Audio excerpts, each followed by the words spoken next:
أشهد أن لا إله إلا الله وحده لا شريك له وأشهد أن محمدا عبده ورسوله أما بعد فأعوذ بالله من الشيطان الرجيم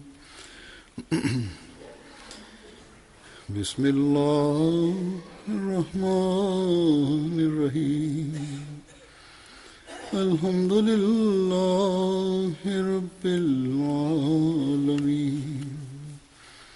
الرحمن الرحيم مالك يوم الدين إياك نعبد وإياك نستعين اهدنا الصراط المستقيم صراط الذين أنعمت عليهم غير المغضوب عليهم ولا الضالين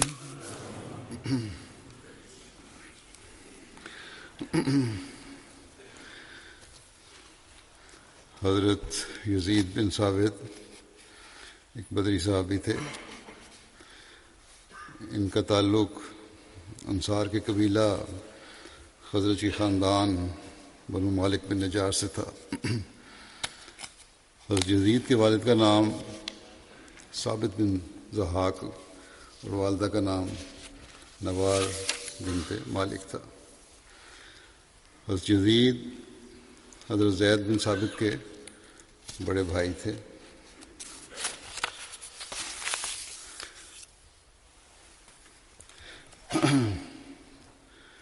اور حضرت یزید بن ثابت نے دبیہ بنت ثابت سے شادی کی تھی.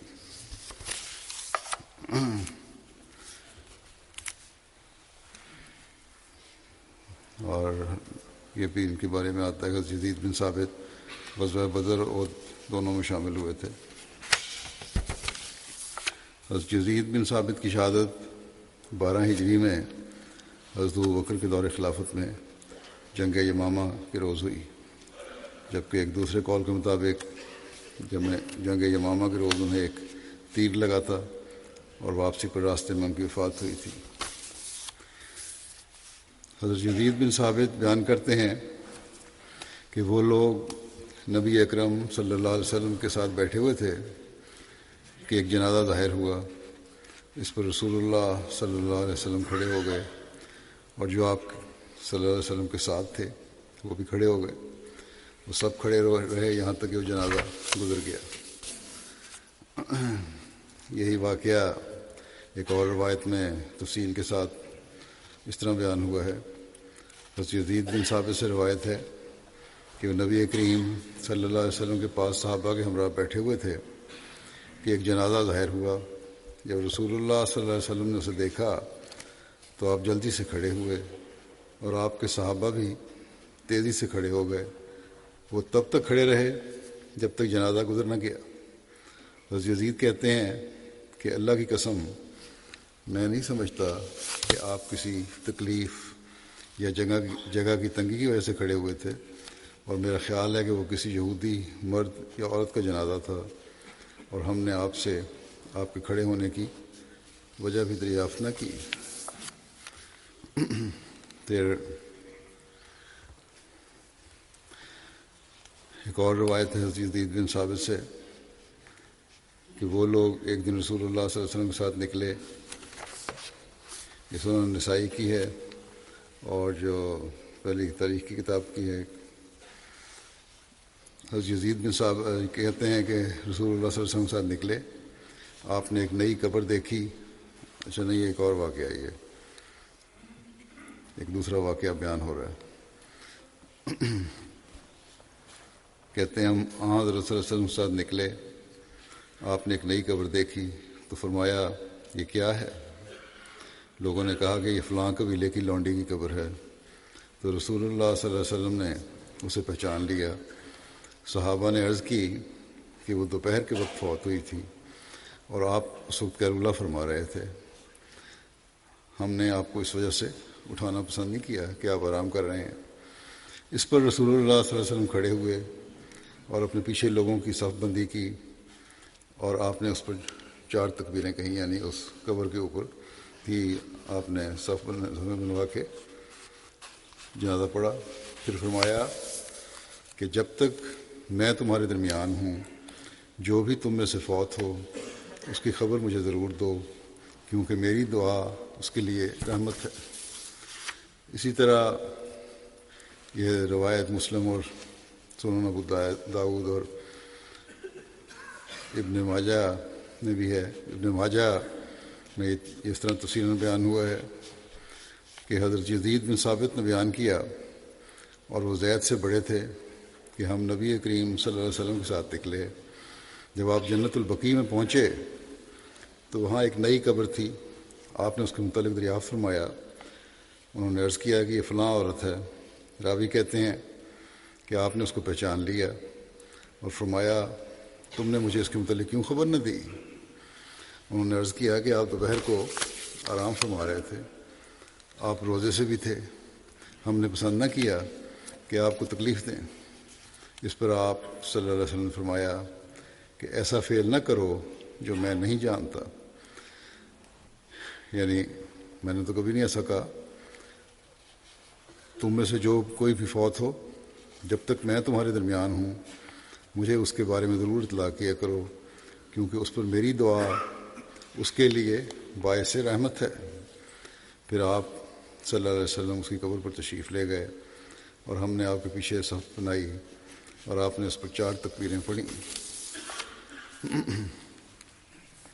صحیح بخاری کی ایک روایت ہے کہ جو حضرت ابو ہریرہ سے ہے کہ ایک سیاہ فام خاتون کے متعلق روایت مروی ہے یہ جنازہ پڑھنے کے بارے میں قبر پہ، جس میں یہ بیان ہے کہ وہ مسجد نبوی میں جھاڑو دیا کرتی تھی۔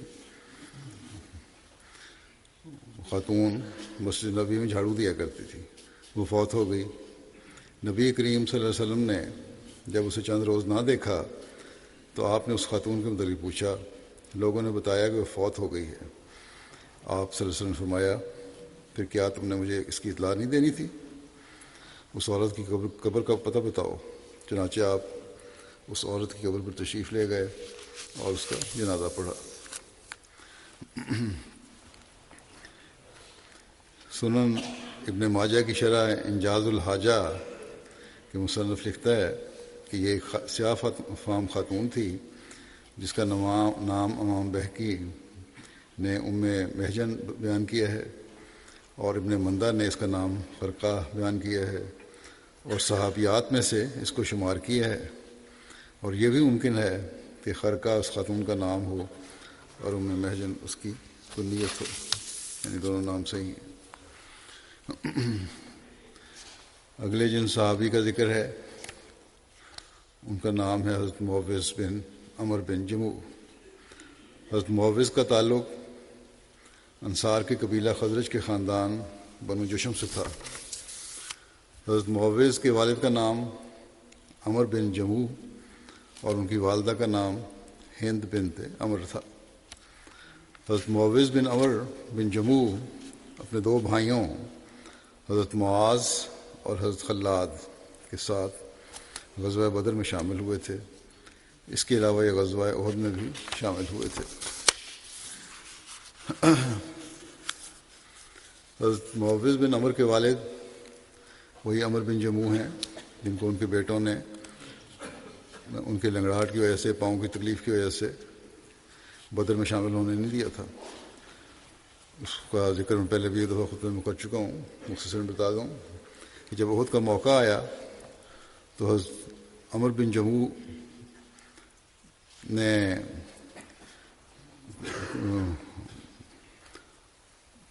اب انہوں نے اپنے بیٹوں سے کہا کہ بدر کے موقع پہ تو انہوں نے جانے نہیں دیا تھا جنگ میں، لیکن اب میں ضرور جاؤں گا احد کی جنگ میں، تو مجھے روک نہیں سکتے۔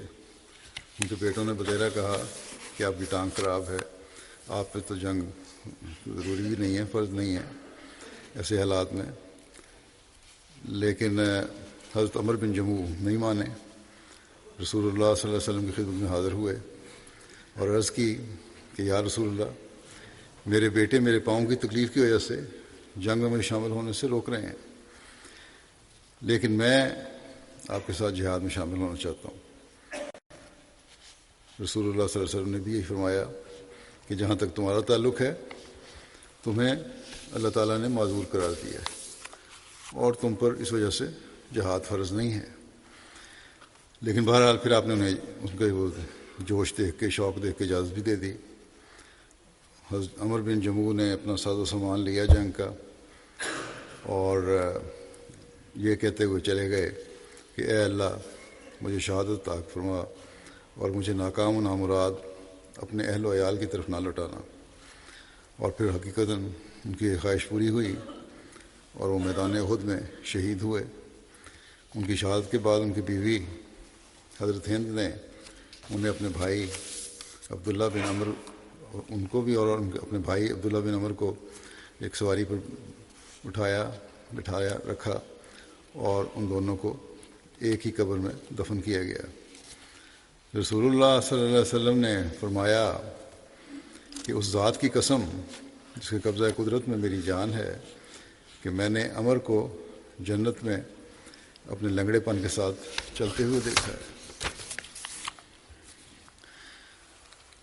پھر اگلے جن صحابی کا ذکر ہے ان کا نام ہے حضرت بشر بن برا بن معرور۔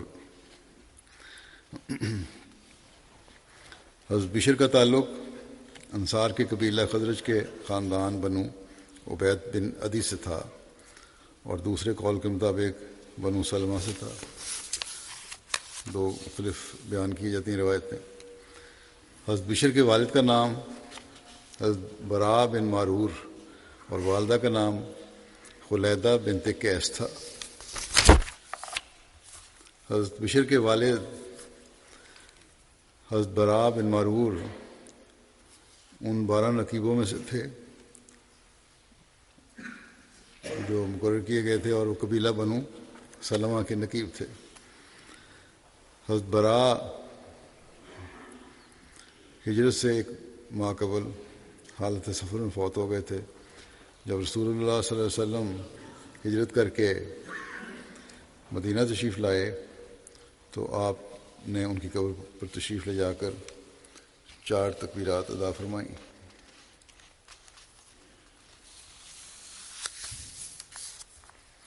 حضرت بشر اپنے والد کے ساتھ بیعت عقبہ ثانیہ میں شامل ہوئے اور حضرت بشر بن برا رسول اللہ صلی اللہ علیہ وسلم کے ماہر تیر انداز صحابہ میں سے تھے۔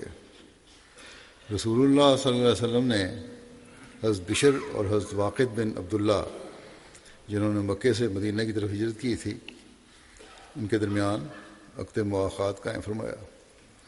حضرت بشر غزوہ بدر، احد، خندق، حدیبیہ اور خیبر میں رسول اللہ صلی اللہ علیہ وسلم کے ساتھ شریک ہوئے۔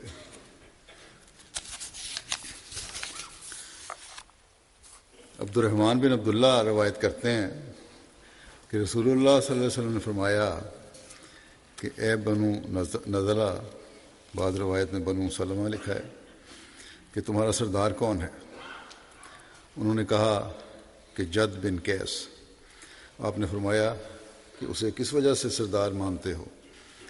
انہوں نے عرض کیا کہ وہ ہم سے زیادہ مالدار ہے، بڑا امیر آدمی ہے، بڑا آدمی ہے، اس لیے ہم نے اس کو سردار بنا لیا۔ لیکن ساتھ یہ بھی کہا کہ ہم محض بخل کی وجہ سے اسے معیوب سمجھتے ہیں، بڑا بخیل ہے، کنجوس ہے، اور یہ ہمیں پسند نہیں ہے بات اس کی۔ آپ صلی اللہ علیہ وسلم نے فرمایا کہ بخل سے زیادہ بڑی بیماری کون سی ہے؟ یہ بخیل ہونا تو بہت بڑی بیماری ہے، وہ تمہارا سردار نہیں ہے اور اس وجہ سے وہ تمہارا سردار نہیں ہو سکتا۔ انہوں نے عرض کیا کہ یا رسول اللہ، پھر ہمارا سردار کون ہے؟ آپ ہی بتا دیں۔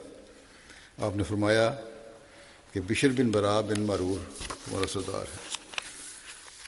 جن صحابی کا ذکر ہو رہا ہے ان کے بارے میں فرمایا کہ یہی تمہارے سردار ہیں۔ اور ایک دوسری روایت میں یہ الفاظ ہیں کہ آن حضرت صلی اللہ علیہ وسلم نے فرمایا تمہارا سردار سفید رنگ والا گھنگریالے بالوں والا بشر بن برا بن معرور ہے۔ حضرت بشر بن برا نے حضرت قبیصہ بنت سیفی سے شادی کی، جس سے ان کے ہاں ایک بیٹی پیدا ہوئی جس کا نام عالیہ تھا۔ حضرت قبیصہ نے اسلام قبول کیا اور رسول اللہ صلی اللہ علیہ وسلم کی بیعت بھی کی۔ حضرت ابن عباس سے مروی ہے کہ یہود اوس اور خزرج کے مقابلے میں رسول اللہ صلی اللہ علیہ وسلم کے مبعوث ہونے سے پہلے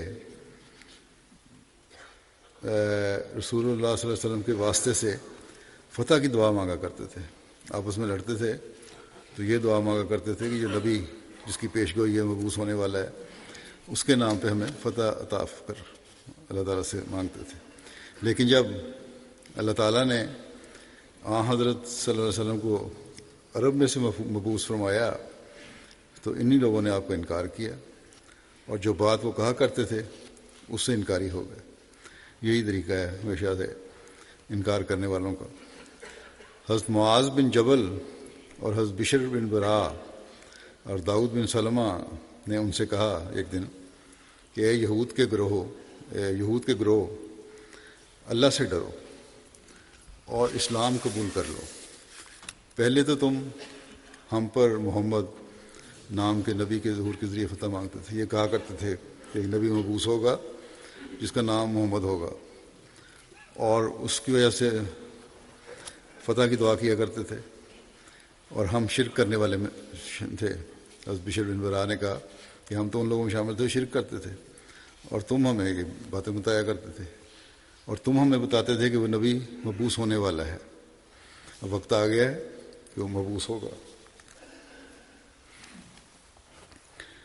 اور ہمیں اس کی علامات بتایا کرتے تھے کہ یہ علامتیں ہوں گی۔ اب مبعوث ہو گیا تو اب اس نبی پر ایمان کو نہیں لاتے۔ سلام بن مشکم یہودی نے جو قبیلہ بنو نذیر میں سے تھا، سلام بن مشکم یہود کے قبیلہ بنو نذیر کا سردار اور ان کے خزانے کا نگران بھی ہوتا تھا۔ یہ اس عورت زینب بنت حارث کا خامن تھا جس نے غزوہ خیبر میں حضور صلی اللہ علیہ وسلم کو زہر آلود گوشت دیا تھا۔ بہرحال اس نے جواب دیا کہ وہ نبی ہمارے پاس وہ نہیں لے کر آیا جسے ہم پہچانتے ہیں، اور نہ آپ وہ نبی ہیں جن کا ہم نے تم سے ذکر کیا تھا۔ ساری علامتیں پوری ہو گئی، یہ کہتے نہیں، ہم پر وہ لے کے نہیں آیا جو ہم پہچانتے ہیں، جو ساری علامتیں پوری نہیں ہوئیں، اس لیے ہم نہیں مانیں گے۔ تب اللہ تعالیٰ نے یہ آیت نازل فرمائی کہ وَلَمَّا جَاءَهُمْ کِتَابٌ مِّنْ عِندِ اللَّهِ مُصَدِّقٌ لِّمَا مَعَهُمْ وَكَانُوا مِن قَبْلُ يَسْتَفْتِحُونَ عَلَى الَّذِينَ كَفَرُوا فَلَمَّا جَاءَهُمْ مَا عَرَفُوا كَفَرُوا بِهِ فَلَعْنَةُ اللَّهِ عَلَى الْكَافِرِينَ۔ وَلَمَّا جَاءَهُمْ كِتَابٌ مِّنْ عِندِ اللَّهِ مُصَدِّقٌ لِّمَا مَعَهُمْ وَكَانُوا مِن قَبْلُ يَسْتَفْتِحُونَ عَلَى الَّذِينَ كَفَرُوا فَلَمَّا جَاءَهُمْ مَا عَرَفُوا كَفَرُوا بِهِ فَلَعْنَةُ اللَّهِ عَلَى الْكَافِرِينَ۔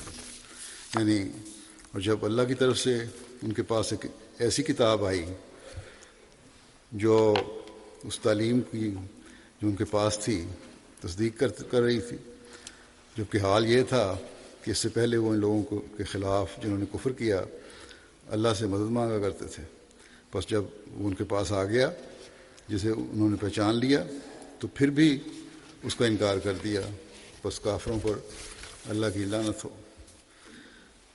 حضرت زبیر بن عوام بیان کرتے ہیں کہ جب جنگ احد کا رخ پلٹا تو میں نے اپنے آپ کو رسول اللہ صلی اللہ علیہ وسلم کے قریب پایا، جب ہم سب بدحواس اور خوفزدہ تھے اور ہم پر نیند نازل کر دی گئی۔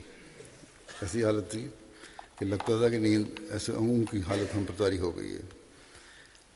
چنانچہ ہم میں سے کوئی شخص ایسا نہیں تھا جس کی تھوڑی اس کے سینے پر نہ ہو، یعنی نیند اور غنودگی کی حالت میں سر نیچے ڈھلک گئے تھے۔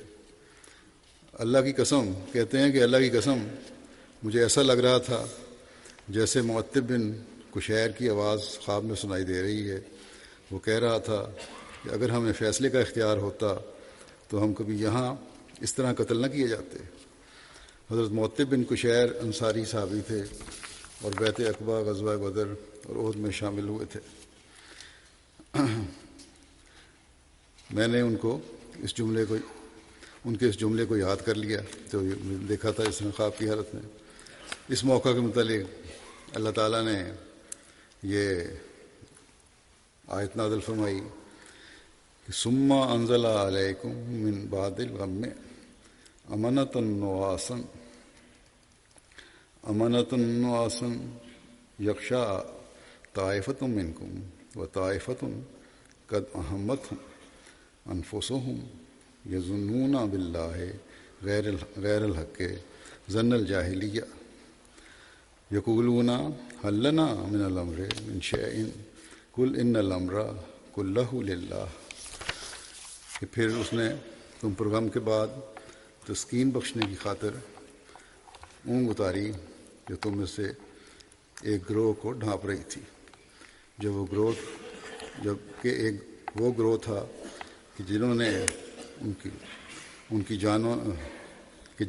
کی جانوں نے فکر مند کر رکھا تھا، وہ اللہ کے بارے میں جاہلیت کے گمانوں کی طرح ناحق گمان کر رہے تھے۔ وہ کہہ رہے تھے کہ کیا عام فیصلوں میں ہمارا بھی کوئی عمل دخل ہے؟ تو کہہ دے کہ یقیناً فیصلے کا اختیار کلیتاً اللہ ہی کو ہے۔ حضرت کعب بن عمر انصاری نے بیان کیا ہے کہ غزوہ احد کے دن ایک موقع پر میں اپنی قوم کے 14 آدمیوں کے ساتھ حضرت صلی اللہ علیہ وسلم کے پاس تھا۔ اس وقت ہم پر اونگ تاری تھی جو بطور امن کے تھی، یعنی میری سکون والی اونگ تھی، جنگی حالت تھی لیکن وہ ایسی اونگ تھی جو ہمیں سکون دے رہی تھی۔ کوئی شخص ایسا نہیں تھا جس کے سینے سے دھونکنے کی طرح خراٹوں کی آواز نہ نکل رہی ہو۔ بس ایسی گہری حالت بھی ہو گئی تھی۔ کہتے ہیں میں نے دیکھا کہ بشر بن برا بن معرور جن صحابی کا ذکر ہو رہا ہے کہ ان کے ہاتھ سے تلوار چھوٹ کر گر گئی اور انہیں تلوار کے گرنے کا احساس بھی نہ ہوا، حالانکہ مشرکین ہم پر چڑھے آ رہے تھے۔ بہرحال ہو سکتا ہے کہ یہ ان کو محسوس ہوا ہو کہ وہ گر گئی، کیونکہ اس وقت ایسی حالت میں دین تو تھی لیکن ہاتھوں پہ ان کے ہتھیار جو تھے مضبوطی سے قائم ہوتے تھے، یا گرنے لگتے تھے تو جھٹکا لگتا تھا۔ بہرحال کیونکہ اس کی تشریح جو ہے لفظ نواس یہاں استعمال ہوا ہے، اس کی وضاحت ایک اپنے درس میں اس کے مصیرابے نے بڑی تفصیل سے فرمائی تھی کہ امنۃ نواسن مختلف پہلوؤں سے اس کے جو تراجم ہیں ان کا خلاصتاً یہ معنی بنے گا کہ غم کے بعد تم پر ایسا سکون نازل فرمایا جسے نیند کہہ سکتے ہیں، یا ایسی اونگ عطا کی جو امن کی حالت حامل تھی، یا وہ امن دیا جو نیند کا اثر رکھتا تھا یا نیند میں شامل تھا۔ یہ امنتاً نواسن کا یہ مطلب ہے۔ اونگ وقتی طور پر یوں سر جھکا کر غوطہ کھا جانے کو بھی کہتے ہیں، لیکن یہاں نواس کا معنی اس قسم کی اونگ نہیں ہے، بلکہ وہ کیفیت ہے جو بیداری اور نیند کے درمیان کی کیفیت ہوتی ہے۔ سونے سے پہلے ایک بیچ کی ایسی منزل آتی ہے جہاں تمام اعصاب کو ایک سکون مل جاتا ہے، اور وہی گہرا سکون ہے۔ اگر وہ اسی طرح جاری رہے تو پھر نیند میں تبدیل ہو جاتا ہے۔ ایسی حالت میں انسان اگر چل رہا ہے تو گرے گا نہیں، گرنے سے پہلے اسے جھٹکا لگ جاتا ہے اور وہ جان لیتا ہے کہ میں کس کیفیت میں تھا۔ لیکن اگر نیند آ جائے تو پھر اپنے اعصاب پر، اپنے اعضاء پر کوئی اختیار نہیں رہتا۔ بہر ہو سکتا ہے بشر بن برا کو اس طرح گہری نیند بھی آ گئی ہو اس حالت میں، لیکن وہ تھی سکون کی کیفیت باوجود جنگ کی حالت کے، اور انسان گر جاتا ہے، اور اسی وجہ سے ان کے ہاتھ ذرا ڈھیلے ہوئے تو تلوار گر گئی، اگر اس کو صحیح بھی مانا جائے تو نہیں۔ بہرحال لیکن یہ حالت ایسی ہوتی ہے جس میں فوری احساس بھی ہو جاتا ہے کہ میں گہری نیند میں جا رہا ہوں، اور پھر انسان جھٹکے سے جاگ جاتا ہے۔ بس اللہ تعالیٰ فرماتا ہے کہ ہم نے تمہیں ایک ایسی سکون کی حالت عطا کی جو نیند سے مشابہ تھی مگر نیند کی طرح اتنی گہری نہیں تھی کہ تمہیں اپنے اوپر اپنے اعضاء پر کوئی اختیار نہیں رہے۔ وہ سکینت تو بخش رہی تھی مگر تمہیں بیکار نہیں کر رہی تھی۔ حضرت ابو طلحہ رضی اللہ تعالیٰ عنہ کہتے ہیں، اور یہ بخاری کی حدیث میں ہے، کہ احد کے دن عین جنگ میں ہم کو اونگ نے آ دبایا، اور یہ وہ اونگ ہے جس کا ذکر پہلے گزر چکا ہے۔ تلوار کہتے ہیں حضرت اللہ کی تلوار میرے ہاتھ سے گرنے کو ہوتی تھی، میں تھام لیتا تھا۔ بس یہ حدیث بتا رہی ہے کہ ایسی نیند کی کیفیت نہیں تھی کہ ہاتھوں سے چیزیں نیچے جا پڑیں یا چلتے چلتے ہم گر جائیں۔ تسکین تھی، سکینت تھی، مگر پھر بھی ایک حد تک ہمیں اپنے اعضاء پر اختیار حاصل تھا۔ پھر گرنے کو ہوتی تھی، پھر تھام لیتے تھے۔ یعنی یہ کوئی اچانک ایک حصہ یوں نہیں آیا اون کا، بلکہ ایک یہ کیفیت تھی جو کچھ عرصہ چلتی رہی ان لوگوں پر۔ ترمذی باب التفسیر میں حضرت ابو طلحہ رضی اللہ عنہ سے روایت ہے کہ غزوہ احد کے دن میں سر اٹھا کر دیکھنے لگا تو ہر آدمی اونگتے اونگتے اپنی ڈھال کے نیچے جھک رہا تھا۔ جاگنے کی وجہ سے، تھکاوٹ کی وجہ سے بہت بری حالت ہو گئی تھی اس وقت ان صحابہ کی، اور ایسی حالت میں اللہ تعالیٰ کی طرف سے یہ سکون کی کیفیت مل رہی تھی۔ کہتے ہیں یعنی ایسا ہی نظارہ ہوا کہ جو عام تھا، کوئی اتفاقاً ایک تھکے ہوئے مجاہد کے اوپر اطلاق پانے والی کیفیت نہیں تھی، بلکہ صحیح رابع نے لکھا ہے کہ تمام مجاہدین جو حضرت اقدس محمد رسول اللہ صلی اللہ علیہ وسلم کے ساتھ برسر پیکار تھے جنگ میں دشمن کے خلاف، ان سب پر اچانک گویا آسمان سے ایک چیز اتری ہے اور اس حالت نے اس کو ڈھانپ لیا۔ اس وقت ان کو شدید ضرورت تھی اس چیز کی، سکون کی، اپنے اعصاب کو ریفریش کرنے کی، ان کو تازہ دم کرنے کی، اور سونے کا وقت کوئی نہیں تھا، اور جب ایسی حالت ہو، جب ایسی تھکاوٹ کی حالت ہو تو ایسی حالت انسانوں پہ طاری ہو جاتی ہے۔ بہرحال ساری قوم بیک وقت ایک ایسی نیند کی حالت میں چلی جائے جب کہ لڑائی ہو رہی ہو اور دشمن سے سخت خطرہ بھی درپیش ہو، یہ اعجاز ہے، معجزہ ہے۔ یہ کوئی اتفاقی حادثہ نہیں ہے، بعض لوگوں کے ساتھ ہو جاتا ہے یہ، لیکن یہ کوئی اتفاقی حادثہ نہیں، یہ ایک معجزہ ہے، اور یہ اللہ تعالیٰ کی طرف سے ایک خاص سکون کی کیفیت ان کو اس وقت عطا کی گئی تھی۔ حضرت بشر نے غزوہ خیبر کے دن رسول اللہ صلی اللہ علیہ وسلم کے ہمراہ اس زہر آلود بکری کا گوشت کھایا جو ایک یہودی عورت نے تحفتاً حضرت صلی اللہ علیہ وسلم کو پیش کیا تھا۔ جب حضرت بشر نے اپنا لقمہ نگلا تو اس جگہ سے ابھی ہٹے بھی نہ تھے کہ ان کا رنگ تبدیل ہو کر تیلسان، یہ کپڑا ہے جس میں سیاہ رنگ زیادہ غالب ہوتا ہے، اس کی طرح ہو گیا۔ درد سے 1 سال تک یہ حالت رہی کہ بغیر سہارے کے کروٹ تک نہ بدل سکتے تھے۔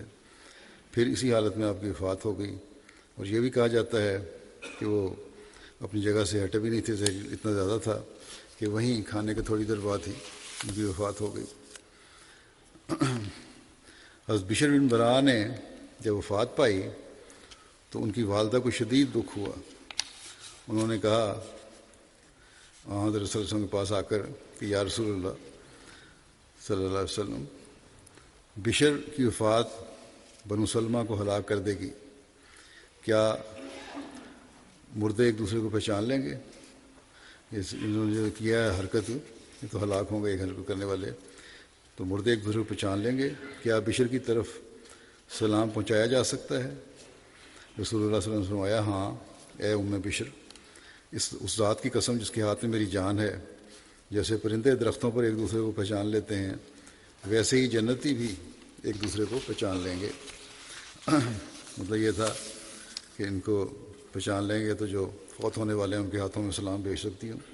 ایک روایت میں یہ الفاظ ہیں کہ قبیلہ بنو سلمہ کا کوئی بھی شخص جب وفات پانے والا ہوتا تو حضرت بشر کی والدہ، یہ حضرت صلی اللہ علیہ وسلم کی اس بات سننے کے بعد حضرت بشر کی والدہ اس کے پاس جا کر کہتی کہ اے فلاں تجھ پر سلام، تو جواب میں کہتا تجھ پر بھی، پھر وہ کہتی کہ بشر کو میرا سلام کہنا۔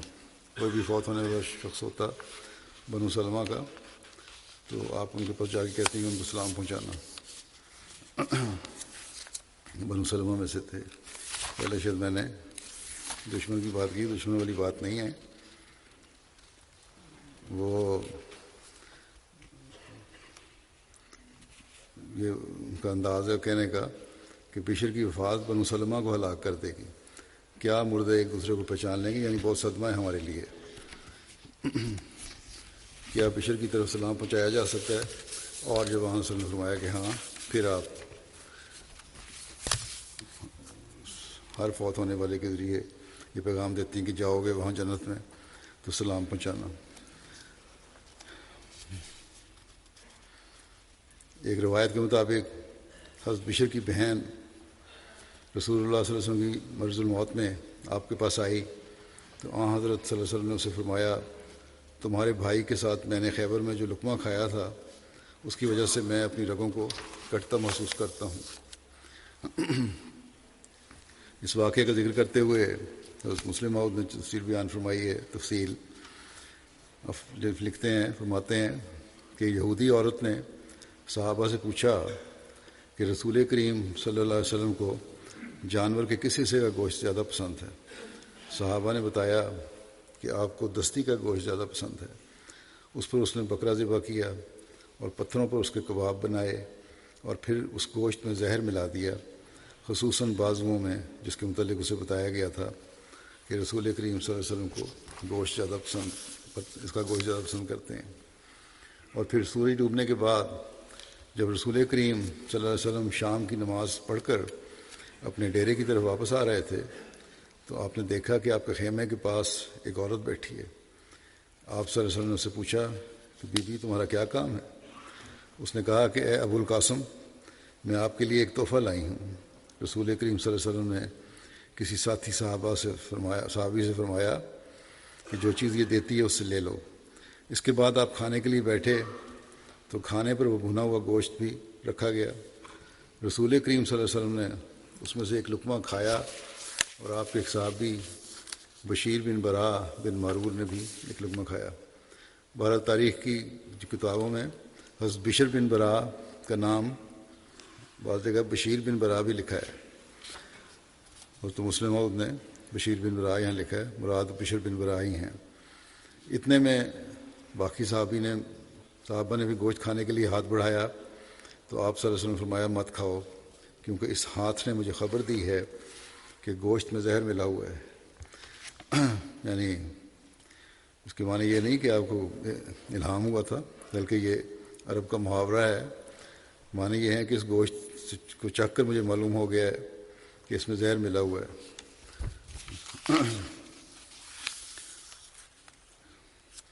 تو بس اس جگہ یہ مراد نہیں ہے، اس محاورے کے تحت ہی بیان کیا گیا کہ آپ نے فرمایا وہ آپ کا ہاتھ بولا تھا، بلکہ مطلب یہ ہے کہ اس کا گوشت چکھنے پر مجھے معلوم ہوا ہے. چنانچہ اگلا فقرہ ان معنوں کی وضاحت کر دیتا ہے. اس پر بشیر نے کہا، حضرت مسلم موعود یہ فرماتے ہیں اس کی تفسیر میں بھی کہ قرآن کریم میں بھی حضرت موسیٰ علیہ السلام کے زمانے کا واقعہ بیان کرتے ہوئے ایک دیوار کے متعلق آتا ہے کہ وہ گرنا چاہتی تھی، جس کے محض یہ معنی ہے کہ اس میں گرنے کے آثار پیدا ہو چکے تھے. بس اس جگہ یہی مراد ہے، ایک محاورتاً بولا گیا ہے. پھر آگے آپ فرماتے ہیں کہ اس پر بشیر نے کہا، یعنی بشر بن برا نے، کہ جس خدا نے آپ کو عزت دی ہے اس کی قسم کھا کر میں کہتا ہوں کہ مجھے بھی اس لقمے میں زہر معلوم ہوا ہے. میرا دل چاہتا تھا کہ میں اس کو پھینک دوں، لیکن میں نے سمجھا کہ اگر میں نے ایسا کیا تو شاید آپ کی طبیعت پر گراں نہ گزرے اور آپ کا کھانا خراب نہ ہو جائے. اور جب تسلی مجھے نہیں تھی، لیکن مجھے لگ رہا تھا کہ کچھ ہے. اور جب آپ نے وہ لقمہ نگلا تو میں نے بھی آپ کی توبہ میں نگل لیا. گو میرا دل یہ کہہ رہا تھا کہ چونکہ مجھے شبہ ہے کہ اس میں زہر ہے، اس لیے کاش رسول اللہ صلی اللہ علیہ وسلم یہ لقمہ نہ نگلیں. اس کے تھوڑی دیر بعد بشیر کی طبیعت خراب ہو گئی، اور بعض روایتوں میں تو یہ ہے کہ وہ وہیں خیبر میں فوت ہو گئے، اور بعد میں یہ ہے کہ اس کے بعد کچھ عرصہ بیمار رہے اور اس کے بعد فوت ہو گئے۔ اس پر رسول کریم صلی اللہ علیہ وسلم نے کچھ گوشت اس کا ایک کتے کے آگے ڈلوایا، جس کے کھانے سے وہ کتا مر گیا۔ تب رسول اللہ صلی اللہ علیہ وسلم نے اس عورت کو بلایا اور فرمایا تم نے اس بکری میں زہر ملایا ہے؟ اس نے کہا کہ آپ کو یہ کس نے بتایا ہے؟ آپ کے ہاتھ میں اس وقت بکری کا دست تھا۔ آپ نے فرمایا اس ہاتھ نے مجھے بتایا ہے۔ اس پر اس عورت نے سمجھ لیا کہ آپ پر یہ راز کھل گیا ہے، اور اس نے اقرار کیا کہ اس نے زہر ملایا ہے۔ اس پر آپ نے اس سے پوچھا کہ اس ناپسندیدہ فعل پر تم کو کس بات نے آمادہ کیا؟ اس نے جواب دیا کہ میری قوم سے آپ کی لڑائی ہوئی تھی، اور میرے رشتہ دار اس لڑائی میں مارے گئے تھے۔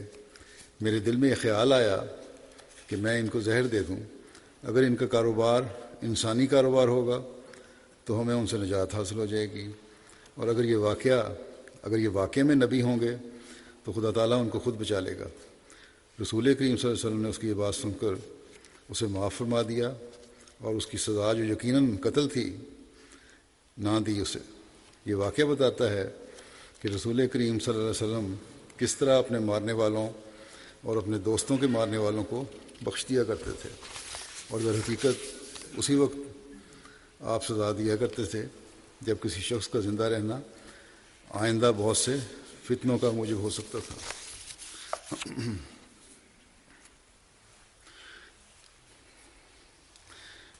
بہرحال یہ عام تاثر ہے، بعض دشمنی اعتراض کرتے ہیں کہ نبی کریم صلی اللہ علیہ وسلم کی وجہ کی وفات اس زہر سے ہوئی تھی، اور تاریخ و سیرت کی بعض کتب نے بھی یہ بحث اٹھائی ہے، اور بعض سیرت نگار حضرت صلی اللہ علیہ وسلم کو اس وجہ سے شہادت کا مقام دینے کے لیے ان روایات کو قبول کرنے کو تیار ہو جاتے ہیں، جن میں یہ ذکر ہے کہ اس زہر کی وجہ سے آپ صلی اللہ علیہ وسلم نے وفات پائی تھی، جبکہ حقیقت میں یہ بات درست نہیں ہے۔ اس پر ہمارے ریسرچ سیل نے بھی ایک نوٹ مجھے بھیجا تھا، وہ بھی ایسا ہے کہ یہاں سنا دیتا ہوں میں۔ اس کے مطابق کہتے ہیں کہ تاریخ اور سیرتی کتب ہوں یا حدیث کی، ایک بات مسلم ہے کہ حضرت صلی اللہ علیہ وسلم کی وفات ہرگز اس زہر کی وجہ سے نہیں ہوئی تھی۔ جو کوئی ایسا کہتا ہے اول تو ان تمام تر روایات کا علم نہیں رکھتا، یا وہ غلطی خوردہ ہے۔ واضح رہے کہ زہر دیے جانے کا واقعہ غزوہ خیبر کے موقع پر ہوا، جو کہ 6 ہجری کے آخری یا 7 ہجری کے اوائل کا واقعہ ہے، اور اس کے تقریباً 4 سال بعد تک آپ صلی اللہ علیہ وسلم زندہ رہے، بھرپور زندگی گزاری، اسی طرح جس طرح اس سے پہلے جنگوں میں بھی جاتے رہے، عبادات اور دیگر معمولات میں بھی رتی بھر فرق نہیں آیا۔ تقریباً 4 سال بعد بخار اور سردرد کی کیفیت طاری ہونا اور اس کے بعد وفات پا جانا، اس کو کوئی عقل مند یہ نہیں کہہ سکتا کہ زہر کی وجہ سے 4 سال بعد اثر ہوا ہے۔ اصل میں بخاری اور بعض دوسری کتب حدیث میں ایک حدیث ہے جس کے ترجمہ کو درست نہ سمجھنے کی وجہ سے یہ مفہوم نکالا جاتا ہے کہ گویا اسی زہر کی وجہ سے وفات ہوئی تھی، حالانکہ یہ درست نہیں ہے۔ بخاری کی وہ حدیث یہ ہے، اس کا ترجمہ بیان کر دیتا ہوں۔ حضرت عائشہ فرماتی ہیں کہ حضرت صلی اللہ علیہ وسلم مرض الموت میں یوں فرماتے تھے کہ عائشہ، اس کھانے کی تکلیف جو میں نے خیبر میں کھایا تھا مجھے ہمیشہ محسوس ہوتی رہی، اور اب بھی اس زہر سے میں اپنی رگیں کٹتی ہوئی محسوس کر رہا ہوں۔ یہ وہ حدیث ہے جس سے نتیجہ نکالا جاتا ہے کہ مسلمان اور بعض مسلمان مفسرین بھی اور محدثین بھی یہی کہتے ہیں کہ گویا اسی تکلیف سے کی وجہ سے حضرت صلی اللہ علیہ وسلم کی وفات ہوئی تھی، اور پھر اسی کو سامنے رکھتے ہوئے یہ بھی تشریح کرتے ہیں کہ آپ صلی اللہ علیہ وسلم کو اس وجہ سے شہید بھی قرار دیا جا سکتا ہے یا دیا جاتا ہے بعض کے نزدیک، جبکہ یہ روایت اس بات کی تائید نہیں کرتی۔ اس میں صرف ایک تکلیف کا اظہار ہے جو صلی اللہ علیہ وسلم نے اس کو فرمایا، اور ہر کوئی جانتا ہے کہ بعض اوقات کوئی جسمانی تکلیف یا زخم یا بیماری کبھی کبھی خاص موقعوں پر کسی سبب سے باہر آ جاتی ہے۔ خیبر کے موقع پر جو زہر اور گوشت آپ نے کھایا، اس کے متعلق روایات کی تفصیل میں جائیں تو یہ بھی ملتا ہے کہ زہر ملا ہوا یہ گوشت آپ نے منہ میں ڈال لیا تھا لیکن نگلا نہیں تھا، لیکن اگر نگلا بھی تھا تو آپ کی بھرپور زندگی اس بات کی کو ثابت کرتی ہے کہ وفات کی وجہ بہرحال یہ نہیں تھی۔ ہاں بیماری میں جو نقصان یہ جو معدے کو ہوا تھا زہر کی وجہ سے، بیماری میں یا معدے کو یا انتڑیوں کو جو نقصان پہنچا تھا وہ زیادہ ہو گیا، اور یہ قدرتی بات ہے، ہو جاتی ہیں بعض دفعہ اس طرح۔ اور منہ میں جانے کی وجہ سے آپ کے حلق یا کوے پر زخم آ گیا تھا، اور کبھی کبھی کھانے کے دوران اس میں تکلیف محسوس فرماتے تھے۔ احادیث میں یہ واقعہ پوری تفصیل کے ساتھ موجود ہے، اور اس میں یہ بھی لکھا ہوا ہے کہ حضرت صلی اللہ علیہ وسلم کو معلوم ہو گیا تھا کہ اس میں زہر ہے، اور آپ صلی اللہ علیہ وسلم نے صحابہ کو کھانے سے روک دیا تھا۔ اور زہر ملانے والی عورت کو بلا کر پوچھا تو اس نے بتایا کہ ہم نے اس لیے زہر ملایا تھا کہ اگر آپ کی طرف سے، آپ خدا کی طرف سے سچے رسول ہیں تو آپ بچ جائیں گے، ورنہ ہمیں آپ سے نجات مل جائے گی۔ تو وہ یہودی تو آپ کے بچنے کا اعلان کر رہے ہیں۔ اس کو دیکھنے کے بعد اس عورت کا تو یہ تھا کہ اتنا خطرناک زہر تھا، پھر بھی آپ بچ گئے، تو آپ بچ گئے۔ بلکہ بعض روایات میں تو اس عورت کے اسلام قبول کر لینے کا بھی ذکر ملتا ہے۔ جو بھی ہو، وہ یہودی تو اس زہر سے نہ مرنے کا اقرار کر رہے ہیں اور اس کو معجزہ قرار دے رہے ہیں۔ اس لیے یہ کہنا کہ اس کی زہر کی وجہ سے آپ صلی اللہ علیہ وسلم کی وفات ہوئی، یہ ہرگز درست نہیں ہے۔ باقی ذکر انشاءاللہ آئندہ ہوں گے۔ اس وقت میں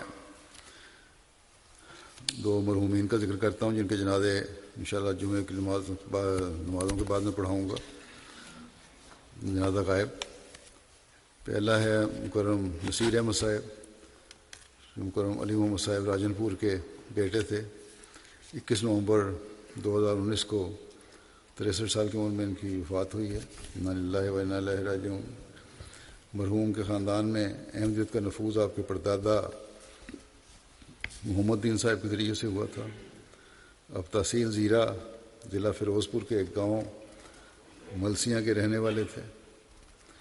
انہوں نے اپنے بھائی مکرم الہی بخش صاحب کے ساتھ 1907 میں بذریعہ خط بیعت کی تھی، اور پھر 1908 کے جلسہ سالانہ قادیان پر حضرت خلیفۃ المسیح اول رضی اللہ عنہ کے ہاتھ پر بیعت کی توفیق پائی۔ مرحوم نے یہ مرحوم جو ہیں نصیر صاحب، راجن پور میں ان کو نائب امیر ضلع کے علاوہ نائب زعیم انصار اللہ اور صدر جماعت کے طور پر خدمت کی توفیق ملی۔ 5 وقت نماز با جماعت کے پابند تھے، بڑا اہتمام کرتے تھے۔ جوائنٹ فیملی سسٹم تھا ان کا، اور گھر میں موجود تمام بھائیوں بھتیجیوں کو نماز کے اوقات میں بار بار یاد دہانی کرواتے تھے۔ فجر کے وقت پوری حویلی کا چکر لگاتے تھے۔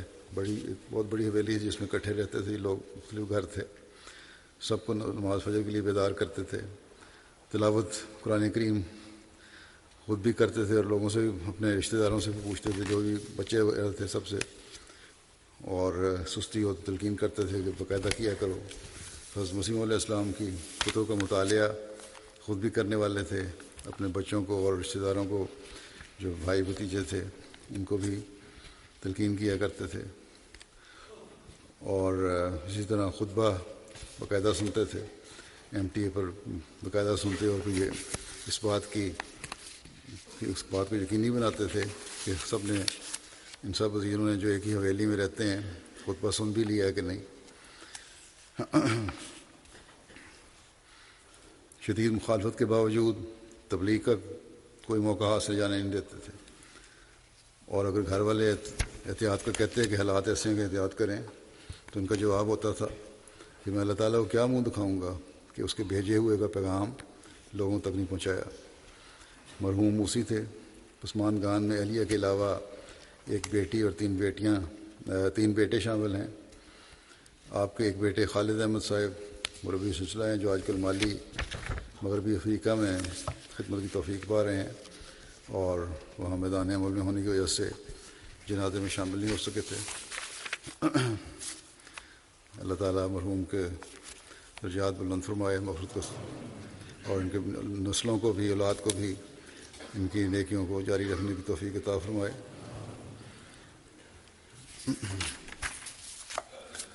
دوسرا جنازہ ہے مکرم عطاء الکریم مبشر صاحب ابن میاں اللہ صاحب کرتو ضلع شیخوپورہ حال کینیڈا کا۔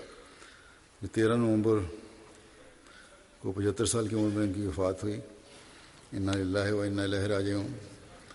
مرحوم کے خاندان میں احمدیت آپ کے والد مکرم میاں اللہ دتا صاحب کے ذریعے آئی تھی، جنہوں نے 1934 میں حضرت مسلم رضی اللہ عنہ کے ہاتھوں بیعت کی تھی، اور پھر احمدی ہونے کے بعد ساری زندگی وقف کی طرح گزاری، ہمیشہ تبلیغ کرتے رہے، بہت سے خاندان احمدی کیے اور ساری عمر وقف کی روح کے ساتھ جماعت کی خدمت کی۔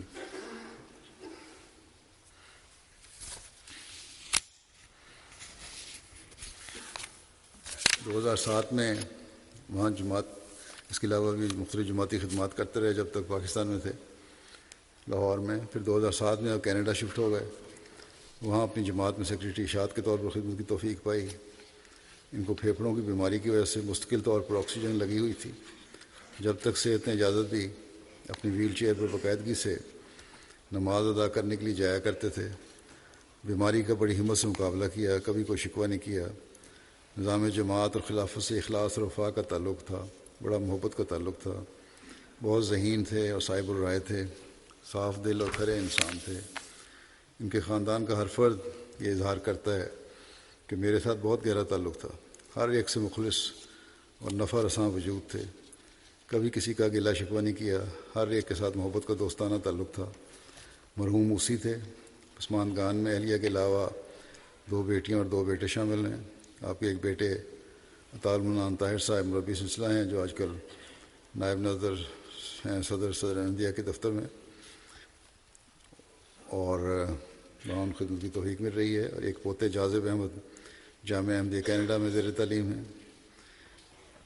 آپ جماعت کے شاعر جو ہیں عبدالکریم قدسی صاحب ان کے بڑے بھائی تھے۔ اللہ تعالیٰ مرحوم کے مغفرت و رحم کا سلوک فرمائے، درجات بلند کرے، ان کی اولاد کو، ان کی نسلوں کو ان کی نیکیاں جاری رکھنے کی توفیق عطا فرمائے۔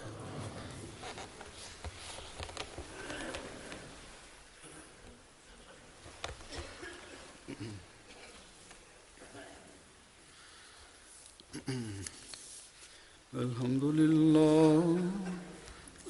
لله نحمده ونستعينه ونستغفره ونؤمن به ونتوكل عليه ونعوذ بالله من شرور أنفسنا ومن سيئات أعمالنا من يهده الله فلا مضل له ومن يضلل فلا هادي له ونشهد أن لا إله إلا الله ونشهد أن محمدا عبده ورسوله عباد الله رحمكم الله إن الله يأمر بالعدل والإحسان وإيتاء ذي القربى